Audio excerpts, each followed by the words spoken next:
ओशो ज्ञान के महासागर थे और उन्होंने अपने विचारों से पूरी दुनिया हिला दी थी। और ख़ासकर उन्होंने धर्म के टॉपिक के ऊपर बहुत खुलकर विचार किया है।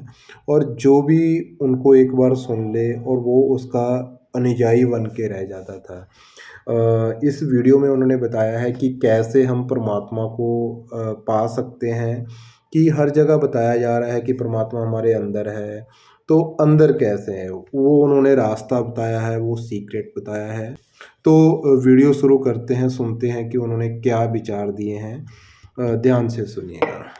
24 घंटे में जब भी आपको मौका मिल जाए, कोई भी क्रिया में साक्षी को संभालें। साक्षी के संभालते दो परिणाम होंगे: क्रिया धीमी हो जाएगी, कर्ता क्षीण हो जाएगा, और विचार और बुद्धि कम होने लगेगी।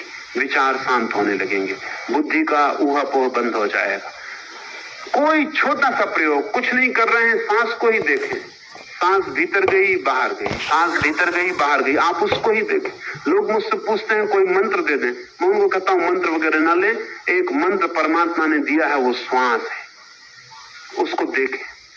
श्वास पहला मंत्र है। बच्चा पहला पैदा होते ही पहला काम करता है श्वास लेने का, और आदमी जब मरता है तो आखिरी काम करता है श्वास लेने का। श्वास से घिरा है जीवन। जन्म के बाद पहला काम श्वास, वो पहला कृत्य है। आप श्वास लेके ही करता हुए, इसलिए अगर आप श्वास को देख सके तो आप पहले कृत्य के पहले पहुंच जाएंगे। आपको उस जीवन का पता चलेगा जो श्वास लेने के भी पहले था, जो जन्म के पहले था। अगर आप श्वास को देखने में समर्थ हो जाएं तो आपको पता चल जाएगा कि मृत्यु शरीर की होगी, श्वास की होगी, आपकी नहीं होने वाली। आप श्वास से अलग है। बुद्ध ने बहुत जोर दिया आनापान सती योग, श्वास के आने जाने को देखने का योग। वो अपने भिक्षुओं को कहते थे तुम कुछ भी मत करो, बस एक ही मंत्र, श्वास भीतर गई इसको देखो, श्वास बाहर गई इसको देखो। और जोर से मत लेना, कुछ करना मत, श्वास को सिर्फ देखना, करने का काम ही मत करना, सिर्फ देखना।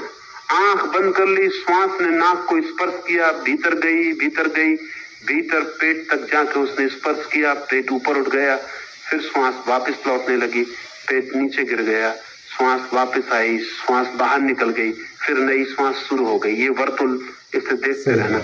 अगर आप रोज 15-20 मिनट सिर्फ श्वास को ही देखते रहें तो आप चकित हो जाएंगे। बुद्धि हटने लगी, साक्षी जगने लगा, आंख खुलने लगी भीतर की, हृदय के द्वार जो बंद थे जन्मों से खुलने लगे, सरकने लगे। उस सरकते द्वार में ही परमात्मा की पहली झलक उपलब्ध होती। साक्षी द्वार है, बुद्धि बाधा है।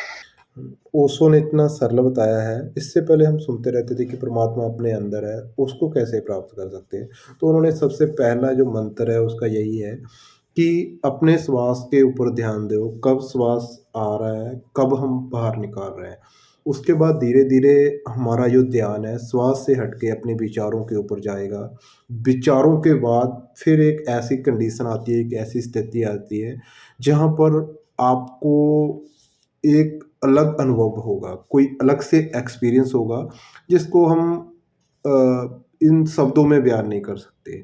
वो अपना अपना होता है कि आपको कैसे हो रहा है, वो उसके इस ध्यान के बाद की प्रक्रिया।